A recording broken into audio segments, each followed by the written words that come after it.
কোথাও যেতে গেলে যেরকম আপনি ফ্রেশ হয়ে নেন, সেভ করে নেন যাতে আপনাকে সুন্দর লাগে, মানানসই হয় ওই পরিবেশের সাথে, তেমনই আপনাকে নেটওয়ার্ক করতে গেলে আপনাকে ওই পরিবেশের সাথে মানানসই হতে হবে।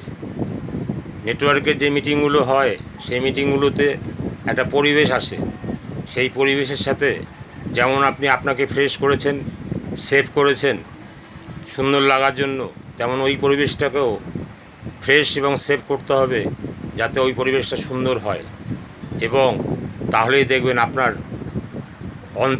অন্তর্গ্রাহী যে সমস্ত জিনিসগুলো আপনি পেয়ে যাচ্ছেন এবং উপভোগ করছেন, সঠিক স্থান পাচ্ছেন, আপনার পরিবর্তন হয়ে আপনি মানুষ তৈরি হচ্ছেন। মানুষ গঠন হওয়ার কারখানায় গেছেন, মানুষ গঠন হচ্ছেন। মানুষ গঠন হওয়ার কারখানা একমাত্র মিটিং, সেই মিটিংগুলোতে যেতে হয়।